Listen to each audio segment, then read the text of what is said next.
Bueno, en lo que es, partiendo ya la unidad 3, que es la semana 2, los materiales de la semana 2, si pueden revisar.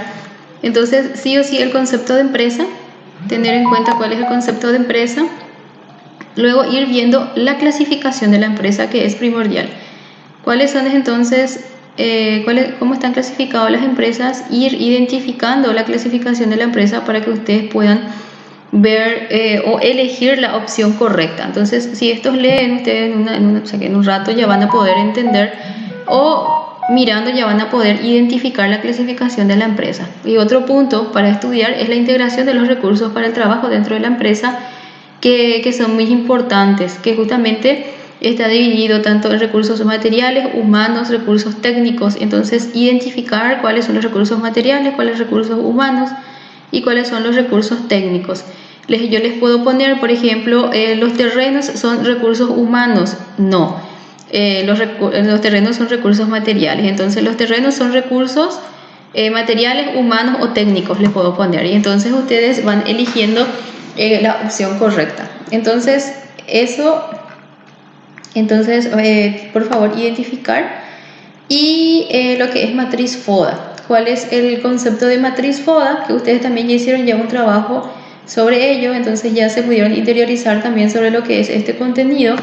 Entonces, el concepto de matriz FODA, y especialmente acá en el resumen, si pueden ir viendo justamente este ejemplo, que acá dice luego el concepto de la matriz FODA, y entender primeramente luego cuál es parte del ambiente interno de la empresa, o sea, del análisis interno, que son las fortalezas y las debilidades, y el análisis externo, que son las oportunidades y amenazas. Entonces, entender esa división de que están divididos en dos partes, en el ambiente interno y externo, y que también el análisis interno es controlable. ¿Por qué? Porque nosotros podemos influenciar para poder modificar justamente una situación o un problema dentro de la empresa, y sin embargo el ambiente externo no es controlable. ¿Por qué? Porque está guiado por aspectos tanto políticos, sociales, que influyen en la empresa, pero nosotros no lo podemos controlar.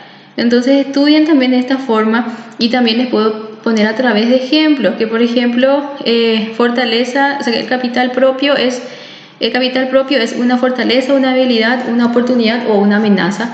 Entonces, eso, por ejemplo, ustedes tienen que saber definirlo. O sea, que voy a utilizar para ayudarles también justamente estos ejemplos que están dentro del resumen.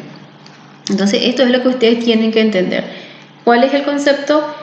¿Cuáles son partes del ambiente interno? ¿Cuáles son partes del ambiente externo? ¿Y cuál es controlable y cuál no es controlable dentro de la matriz FODA?